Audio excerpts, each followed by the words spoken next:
Here's the thing. I understand why some people probably hated this movie, because when seeing the director, you're thinking Raid 2, and those type of movies, and then you see the first 10 minutes of this movie and you go, oh no. I had the same reaction, but I said, you know what? This director's going to pull something out of his hat, and he does, but this is his most cartoony movie ever.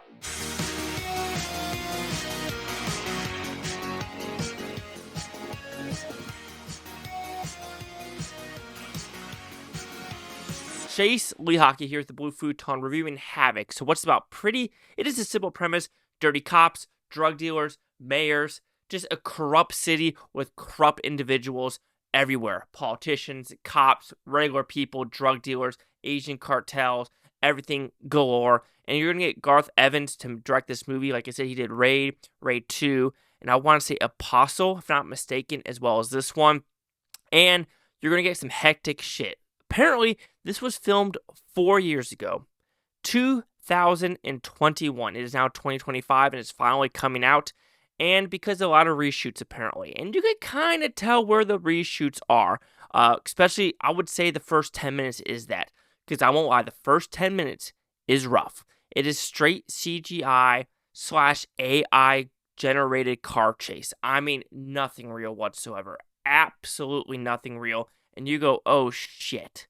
And it is an oh shit moment because you're like, I know you could do real stuff. I've seen you do it before. So I don't know if it's a budget constraint or what actually occurred to make this first 10 minutes look like it did. But when we talk about the actors, yes, Forrest Whitaker, Tom Hardy, Timothy Olyphant, Luis Guzman, and a lot others in this movie. It is a pretty stacked cast for this movie. And, you got to just relax after the first 15 minutes, because after that you go, okay, it's getting a little bit better. But then, of course, you're feeling a lot of green screen. You're like, what is going on here? This is a very fascinating movie when dealing with this. But then I saw when the action was coming, I said, okay, here it comes. And it comes. And it's bloody shit galore. And I know some people are going to complain about magazines having unlimited bullets. Understandable. But to me, this felt like a John Woo-esque style of cartoon violence. I know that sounds weird, but watch like old Hardball. I'm not saying this is better than Hardball at any freaking means necessary or Hard Target. This kind of feels that way, where it's just going hard in the paint, Hong Kong style shenanigans, slow motion, and just shit going down. The last battle sequence is freaking awesome. The battle sequence in the club is awesome. It's bloody. It's gory. Especially there's also this one badass one with shotguns in a car. And you're going to get the freaking gore in this movie. You're going to get this significantly awesome gunplay. You're going to get this significantly awesome editing in this movie. You're going to get a lot of the oh fucking what the fucking shit moments. And that is, I think, really overshadowed by the look of the movie and just the overall concept. It's a very simple concept of, revenge, narcotics, Chinese, galore, shenanigans ensues. So, there's that, of course. But there are just some scenes where you're like, this is some weird CGI moments. This is some weird green screen moments, overshadowed by, like, awesome action set pieces. And that is what comes down to this movie, honestly. It's going to be a very simple review, because I don't know how many people actually knew this was coming out, because it felt like it was very overshadowed, or just overshadowed is going to be the word of the day for this one. It was just overlooked when it came to, being promoted, because all of a sudden Netflix is like, Havoc, coming Friday, and you're like, oh, Tom Hardy's in this movie, Timothy Olyphant. Oh, that's Forrest Whitaker's face. Oh, that's Luis Guzman's face. You're like, okay, pretty good cast. Then you see who's directing it, you're like, oh, this mofo's directing it. I'm intrigued.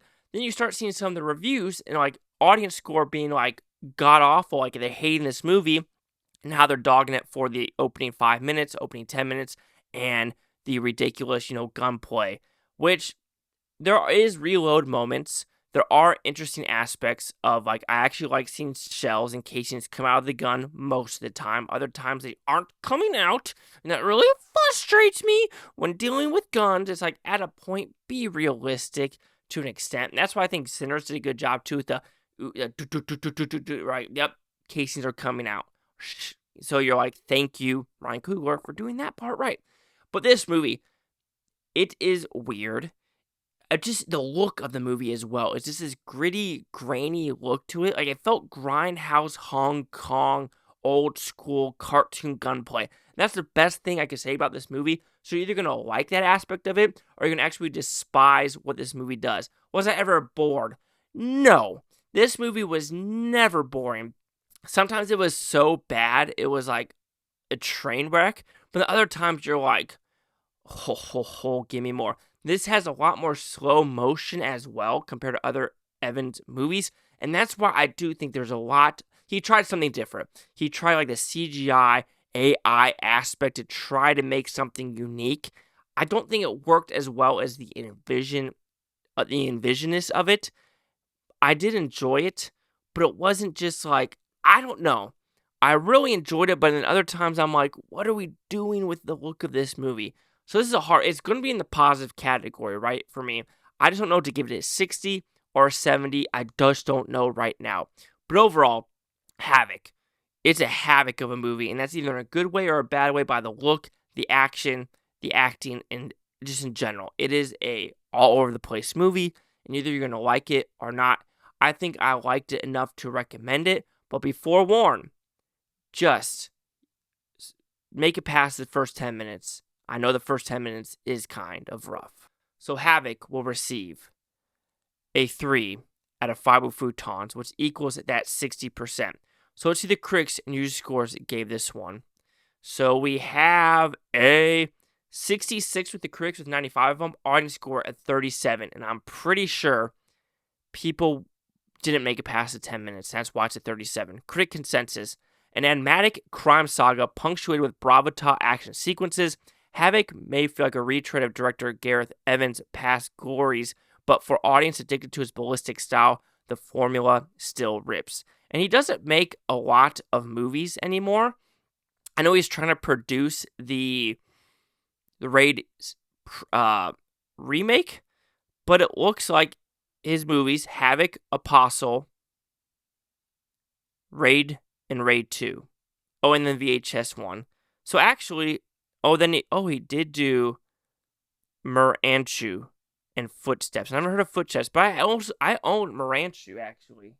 Interesting. I didn't know that he directed that one. Anyway, there you go. 60, 66, 37. Chase Hawk here, the Blue Futon. Like, comment, subscribe. I don't know these Butontopia. You Blue Tonians. Hey, you watch from a great down watch to stay tomorrow, week from now, a year from now. Every single freaking one of you. And was this movie a Havoc experience for you? It was for me.